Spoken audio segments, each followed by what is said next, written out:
I'm Tom Bush, and I have considered to be interviewed about my military experiences, and I'm going to let my interviewees introduce themselves. We have to get off. Just from there. Okay, I'm Laura Lee Hutchins. Jenna Folger. Okay. Okay, well, I'm ready. What branch of the service did you serve? U.S. Army, and that's the seal of the United States Army right behind me. What war were you in? I was in the Vietnam War. What rank were you? In Vietnam, I got over there as a second lieutenant, and I was promoted to first lieutenant while I was there, and left Vietnam as a first lieutenant. Spent 1 year there. Okay.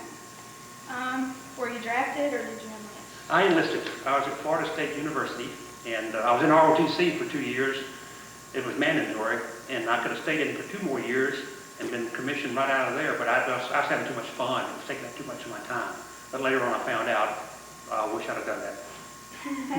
Where were you living at the time? I was living in Jacksonville, Florida, where I went down to the border and enlisted. And I enlisted with a guarantee that if I finished basic training, which was 8 weeks, and advanced training, which was another 8 weeks, I was guaranteed to go to OCS, Officer Candidate School. Why did you pick the service branch you joined? I tried to get in the Marine Corps and they wouldn't take me. I tried to get in the Air Force and they wouldn't take me. And so the Army took me. I was trying to be a pilot, and every time they dilated my eyes, I couldn't pass the vision test. Okay. What were your first days in the service like? It was awful. I flew down up to Fort Leonard, Missouri on December the 29th. I had on a short sleeve shirt because I was coming from Florida and I'd never seen snow before. And I got out in the weather of about 14 degrees off that plane. And then went in, and they didn't start training for another 2 weeks. All we did was do odd jobs, awful jobs, folding sheets, folding blankets, just helping in the kitchen, peeling potatoes for almost 2 weeks before we began our training. And it was cold. It was awful cold. Never been so cold. Tell us about your boot camp training experience. Again, it was at Fort Leonard, Missouri. I had a girlfriend who mailed a letter to Fort Lemon, Missouri, and made it to me. That's what that was. But you started out with physical training, just about killed me. I was not ready for physical training and all, and it just about killed me. But we started out with that, and do calisthenics every day, run. Then we got our weapons, and we learned how to disassemble them blindfolded, M14, which is a real heavy weapon. But we did all kinds of training like that. We did. I happen to be the best shot in the unit, by the way.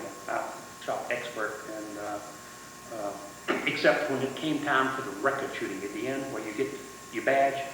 It had snowed that morning, and when the targets came up, there was snow behind them, and the snow wouldn't fall off of them. It was a wet snow, and you just couldn't see them. But we learned how to shoot. We learned maneuvers. We learned to march, march, and then more marching, and all. And then we learned to clean. We had to clean our own rooms and stuff. I was in a room with 7 other people, 7 other soldiers, and every morning we'd have inspections. And then about every 2 weeks you pull KP duty, which was awful. You pulled it for 72 hours straight. I mean, no sleep, you know. But that was 8 weeks, and we did bayonet training. We did training with something called bugle sticks, which was a stick with a soft cover on each end where you go out and beat each other with it, and all. And just lots and lots of marching, lots of shooting, and studying on how to be a soldier. Okay. But after that, but part of your training is also the second 8 weeks where you become specialized. And I went to Fort Sill, Oklahoma, home of the artillery school, where I took my 8 weeks of, they called it pre-OCS, where I learned how to be an artillery person. We fired cannons and 105s and 8-inch guns, and made a lot of noises and broke things. Where exactly were you stationed in Vietnam? I was in a place, I landed in Cameron Bay, which just about everybody landed there, and then they put me on a smaller plane and flew me into Cu Chi, which is in the lower central part of Vietnam. I was about 40 miles from Saigon, the capital then. It's now called Ho Chi Minh City.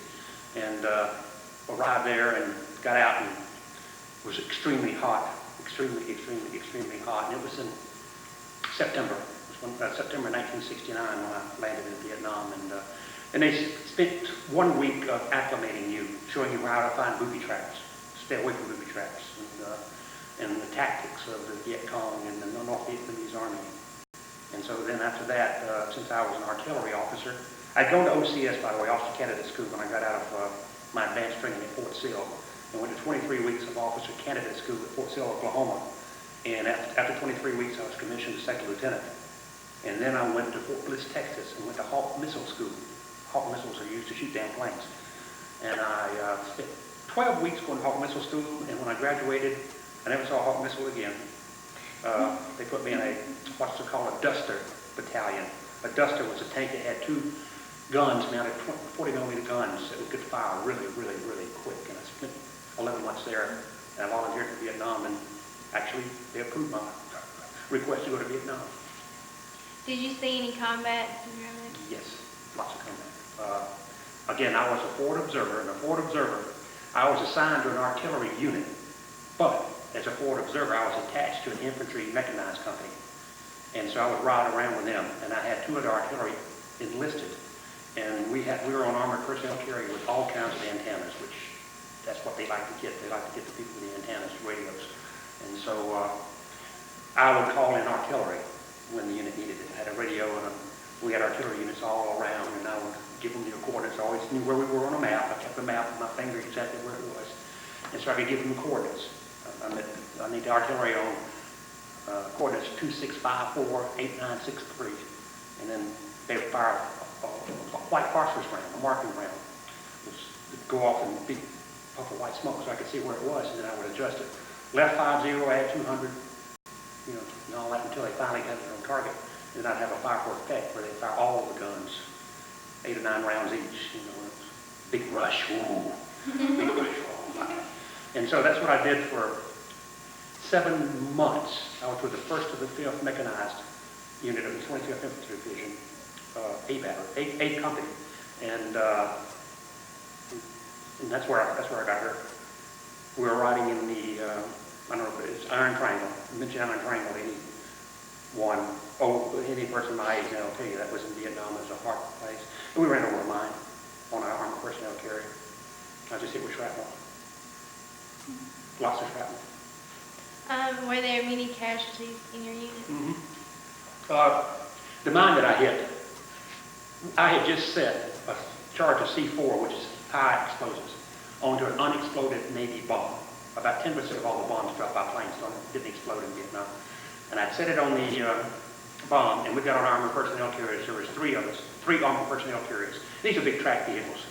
It looked like a tank without a big gun sticking out on them. And we were just heading out. We got about 50 yards from it, and we hit a huge mine. Must have been a 200-pound mine, and we were lucky. It was our armored personnel carrier that hit it, because when the shrapnel came up, it swept everybody off to the other tracks. I mean, they just got decimated. They probably had like 6 killed and several badly wounded. And think about it, I got a photograph of me hitting that mine, because there was a guy back, a ways back, who's going to take a photograph of when that bomb went off that we set the charge on. And when we hit the mine, he clicked it. And so I've got a photograph of that happening. I'll point it out to you after the interview. And the thing about it is, after we got everybody together, we couldn't get any helicopters to come in and pick us up, because there was a bomb about to go off. So we had to get behind the armored carriers. And then when the bomb went off, that's when the helicopters came in. The dust-offs is what they call them. They come in and pick up wounded, take them back to base camp. And I was out for about 7 days before I was ready to go back out to the field in a hospital. Tell us about a couple of your most memorable experiences. Well, of course, in Vietnam, you had about 10 days of really boredom, followed about 10 minutes of extreme excitement and all that. So, of course, all of that was very memorable. I just had a wonderful career. I spent 6 years in Germany. All of that was memorable. Love Germany. I'd live there now, but it's too expensive. How much are we paying for gas? $1.80 here? It's $5 in Germany, a gallon. Wow. It's that way all over the world. I mean, we got the cheapest gas except for maybe Kuwait and Saudi Arabia, but I just love Germany. I love going down to the beaches. I go to Saint-Tropez on the coast of France for 2 weeks every summer for 6 years. I had 2 tours over there, and just the life was just terrific. Our military is a wonderful place, except when there's a war. It's a great, great way to live, except when there's a war. I think my most memorable thing was when they changed the volunteer army and they tripled my pay overnight. Because they had to, since they wanted people to enlist. And so at that time I was making $500 and something a month as a captain, which was not bad, but then they tripled it and went up to $1,500, which today would be about $4,000 a month, when you look at inflation. And when I left, shouldn't say this because they'll probably stop raises, but when I left I was making $85,000 a year as a soldier. And a lot of it tax-free. Housing allowances are tax-free, and my subsistence, they give you a subsistence for food, and it's tax-free. But just all the good times I had in Germany, and my most memorable time was commanding the garrison in Zweibrücken, Germany. We won, and I wrote it up and submitted it. We won the best garrison for the best installation in the entire army. We went to the Pentagon and got $1 million check that I could use to help morale, welfare, and recreation when I got back. And we were a small little community, and that $1 million went a long way. I started giving free child care. I gave every kid who wanted to. And one parent, they trip to Garmisch, which is in the mountains, in the Alps. It's beautiful, gorgeous. Just, that was probably, going to the Pentagon was probably very memorable in getting that award. It's comparable to the award we got here, where we went to the White House a year ago last October and got the Best Library in the United States award from Laura Bush. So you got some medals. You want to tell us about them and how you Okay. got them? Yeah, my final medal was the Legion of Merit. That's probably the highest medal, but it's not a wartime medal. Of course, I've got the Purple Heart. I've got a Bronze Star with Oak Leaf Cluster for Valor. That happened in Cambodia. I also went into Cambodia during the 2 weeks. I don't know if y'all ever read about Kent State, but that was the riot that happened because we went into Cambodia. And got involved in some firefights there, and I was awarded the Bronze Star for heroism there, and I got an Oak Leaf Cluster for another bout with it. I've also got the Air Medal, the Purple Heart, of course. I've got a whole bunch of kind of been-there medals. They call them been-there medals because when you go to Vietnam, no matter what you do, you get a medal for going to Vietnam, the Vietnam Service Medal. Then I got a Vietnam Campaign Medal with 4 battle stars. It shows I was in 4 major battles. And that was this one right here. Military Service Medal, I got, I think, 3 Oak Leaf Clusters for that, and that's the Air Medal. That's the European Service Medal, 2 tours there. That's the Army Commendation Medal with Oak Leaf Cluster. An Oak Leaf Cluster means you get the award, you got the award twice. They don't give you an actual medal, they just give you an oak leaf to put on it. And a lot of them have just been there medals. Nothing but the ones that I cherish most, of course, are the Bronze Stars. Don't really cherish the Purple Heart. I mean, don't really ever want a Purple Heart. And the Legion of Merit. And over here was, they gave me this when I retired. And of course, I started out as a second lieutenant. Then made this first lieutenant, captain, major, then retired as a lieutenant colonel for 27 years. What was the food like in Vietnam? What was what? The food. Food? When we were back in base camp, food was pretty good. But out in the field, you ate a lot of sea rations. Sea rations were simply, you got tired of them. I mean, really tired of them. And one time we ambushed for 17 days straight.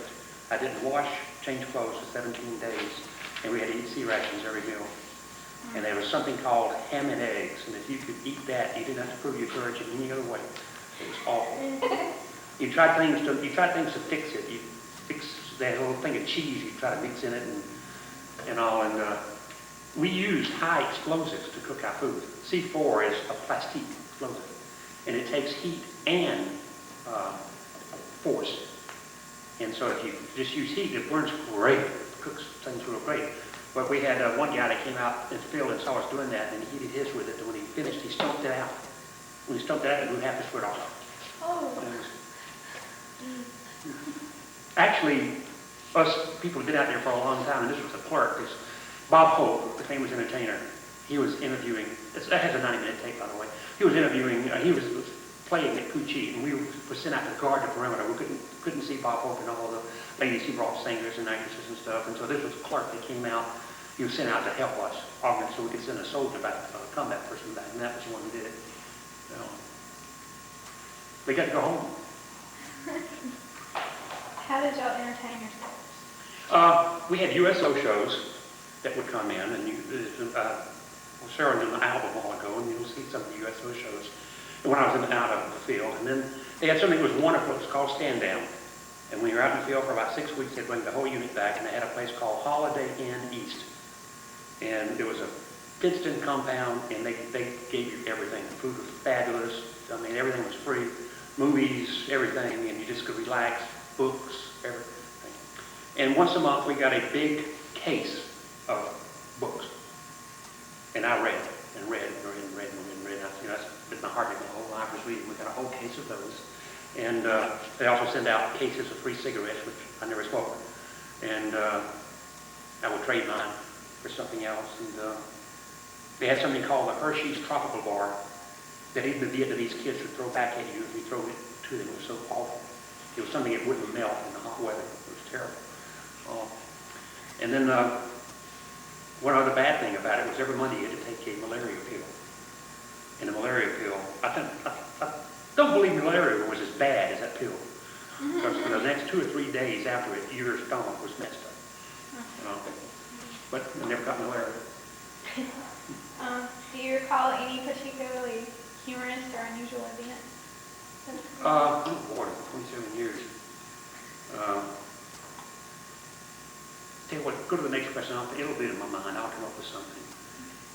Well, one non-humorous event was when I was at Fort Bliss, Texas. It was humorous to a lot of other people. It's humorous now. I was a second lieutenant, and they were having a West Point class come. And we were supposed to do demonstrations of my dusters, that unit I was with, where we were supposed to roll them in. Well, I didn't get the word, and I'm sitting in the stands, and they said, now here comes Lieutenant Bush leading his platoon of dusters. And nothing showed up.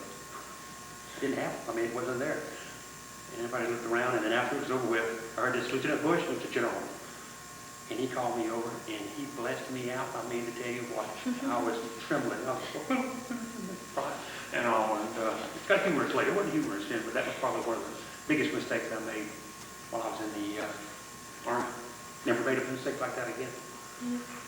Do you recall the day that your service ended? Oh, yeah. It was at Fort McPherson in Atlanta, Georgia. And all. And the day it ended, they took the unit, all of my fellow officers took me to a wonderful, wonderful restaurant in Atlanta. And then it was kind of a surprise. And that was, they paid for my meal. They gave me that this nice little shadow box, what this is called. And I was ready to leave. A lot of us, my fellow soldiers, when they had to retire, they couldn't stand it. They just couldn't stand it. But I already had my acceptance to Florida State to the library school. I wanted to be a librarian. And that was probably the biggest change in careers as you possibly can, going from a soldier to a children's librarian. But no, a very memorable day, and I've never ever missed it. Enjoyed it, but I've never missed being a soldier. Did your military experience influence your thinking about war or about the military in general? Yeah, the war is awful. You're scared. You're scared to death. And the only thing that keeps you going is that you don't want your fellow soldiers to think you're scared. You don't want them to let you down. You don't want them to feel bad about you. But you are scared to death. And I don't even want to go into how I feel about Iraq. Do not think we should go into Iraq. Whenever you enlisted, did you just think it was going to be fun, no big deal, or did you always know that it was going to be hard? Well, I knew that I was going to go to Vietnam. We all did in college back then. I mean, I knew I was going to be drafted. I kept getting drafted while I was in school because my grades weren't that good. When I got to school, I was 5'7", and in the space of about 3 months, I grew to 6'3". I grew 7 inches. And at Florida State at that time, it used to be Florida State College for Women, and there were 3,000 men and 11,000 women at Florida State. And so I needed those kind of odds, by the way, back then. It was good odds to have. And so I did too much partying. And so my grades were bad, and so they kept, if your grades were bad, you'd be drafted. But my mother was a good crier.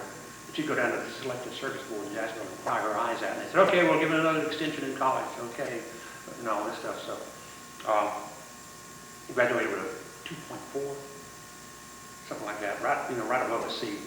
But when I went back to college to get my master's, I had a 3.97 when I graduated. Missed a 4.0 because one guy gave me an A-, so instead of an A in one of my library classes. So it changed. But we knew we were going, we knew we were going to war. It was an awful time back then. And then when I came back from Vietnam, the Army was the worst army in the world. We were awful. We were terrible. Morale was bad, training was bad. It was just terrible. And then we got a general who became the chief of staff of the Army, and he changed all of that. And now we got, the best Army ever. Is there anything else you want to tell us about? I did not want to stay in the Army. When I came back from Vietnam, I wanted out. I went through a lot in there, and I wanted out. But I got married, met my wife, came to Hawaii for R&R. That's probably the most memorable thing, although now it's not all that memorable. That's hardly But you got 7 days in all these, one nice spot, either Japan or Hong Kong, or Australia, or Hawaii. And so my ex met me out in Hawaii, and we got engaged on the beach of Waikiki. On that. And so then I had to get on a plane and fly back, and that was awful, flying back to Vietnam. Because right when I got back is when we went into Cambodia, and that was one hairy place. But I just am so glad when I came back, I decided to give it. Unemployment was high when I got back, and I had a degree in criminology and corrections, because that's the only degree I could pass.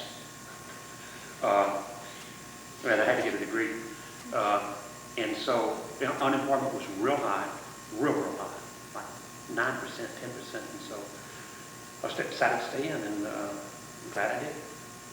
Because if you get through the Army alive, I still got full commissary, PX privileges, the retirement pay is wonderful, but I've also got a 60% disability because of my injuries. So I get a check from the VA as well as a check from the Army, and get to use commissaries, post exchange. A lot of people don't know it, but they even have a hotel Army has on Walt Disney World. It's called Shades of Green. And it's like $70 a night in this luxury hotel right on Walt Disney World. And then they've signed a contract with 50,000 timeshares. I can stay anywhere in the world in a timeshare for 1 week for a total of $240. Switzerland, everywhere. Just again, if you get through it, you're set to go. It's wonderful. I just love every bit of it except for that year in Vietnam. I also spent a weekend in Somalia. It was awful. And I spent 4 months in Kuwait and 6 years in Germany. Saw all of Europe. And again, I came from a house in rural Alabama. We had a 2-acre farm, 2 acres, and we had no electricity, no indoor plumbing, nothing, absolutely nothing. And the only thing that got me out of there was reading. Someone gave me all of Edgar Rice Burroughs' books. He wrote Tarzan and some Martian books and Venus books, and I was about 5 years old and started reading them and never stopped. And reading is what got me out of that environment.